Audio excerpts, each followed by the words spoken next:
bigyan natin ng reaction, opinion ngayon itong article written by Billionario. Title, Internal Purge Underway.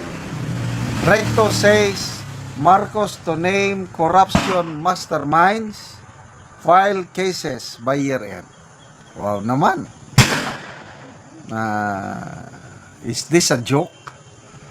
Papangalanan daw ng Pangulong Marcos ang mastermind sa korupsyon at sasampa ng kaso by year-end. Tayo, taong bayan, karamihan sa atin, alam na natin yung mastermind.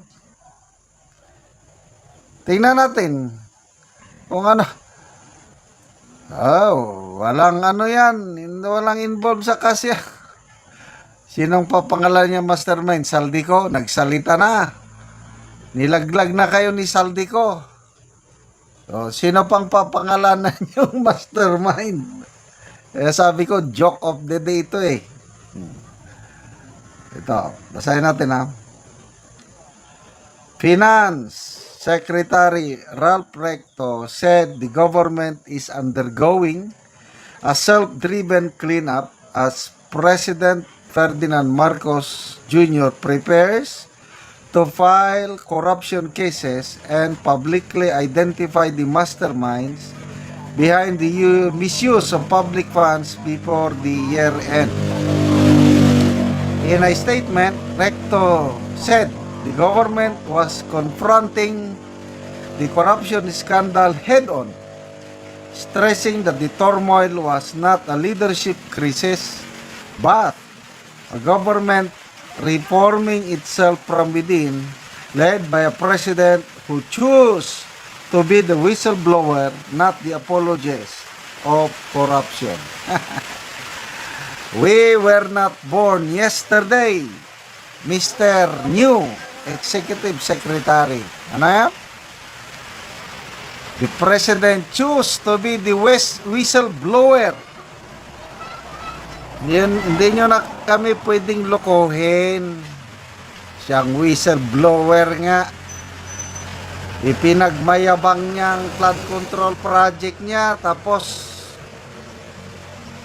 pinakcheck ni Bagyo Karina. Dami niyang mga alibay. Nabangga ng barko, malakas ang hangin, na overwhelm, na climate change, new normal. Pasensya na kayo, maingay. Nandito ko sa isang karinderya, kumain lang ko dito, nag-vlog.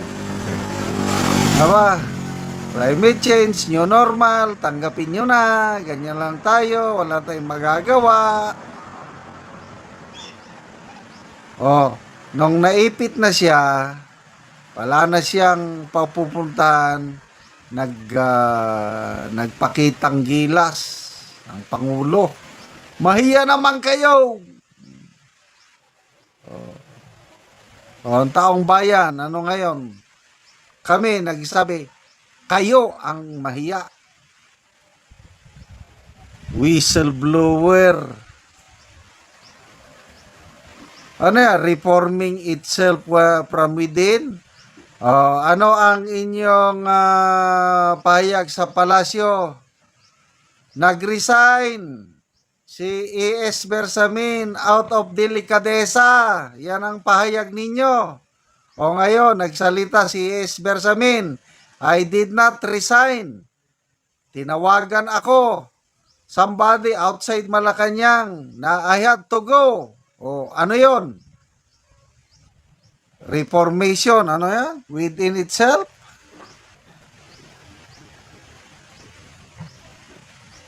Reforming itself within. Meeting the crisis head on.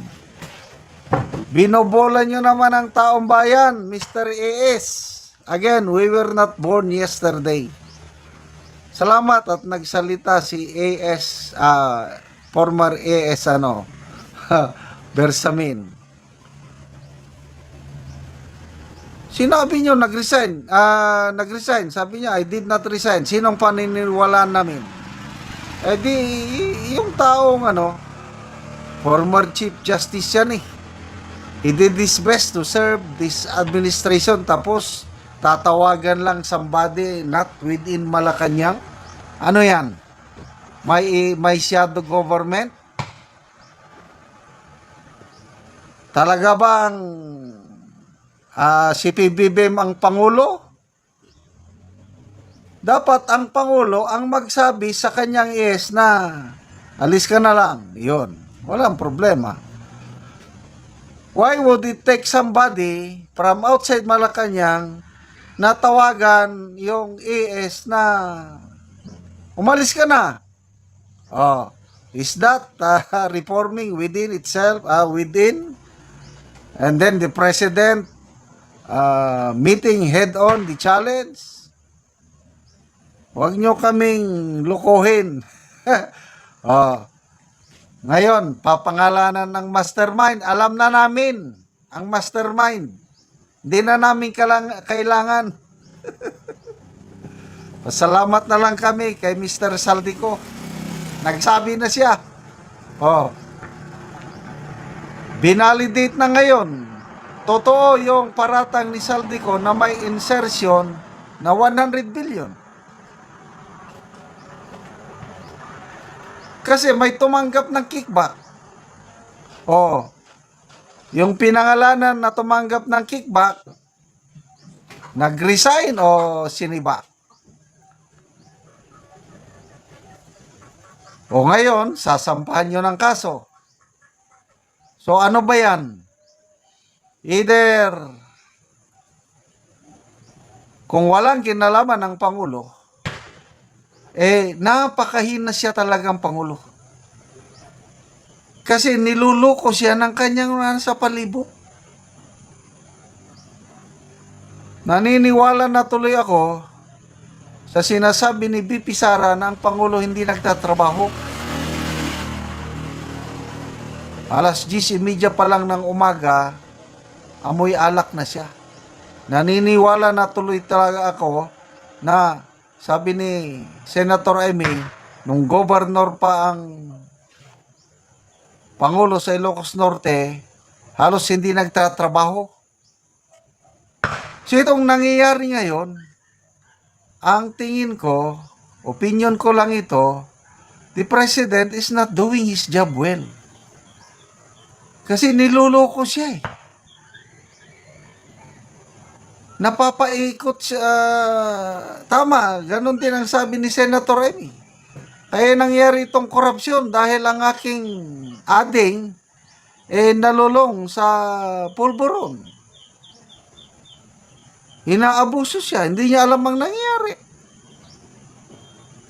Ang dami ng instances, naglindol sa Cebu. Anong sabi ng Pangulo?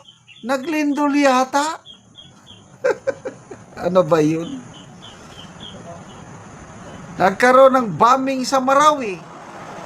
Wala man lang siya pahayag o baliwala sa kanya. Ang daming instances. Nawawala ang Pangulo. Papangalanan pang mastermind. Mga kaibigan, mag-comment kayo. Kailangan pa ba ng Pangulo na pangalanan ng mastermind o hindi na? Ako, alam ko ng mastermind. Joke of the day talaga ito, papangalanan ng mastermind. Salamat mga kaibigan sa inyong pagsubaybay sa ating channel.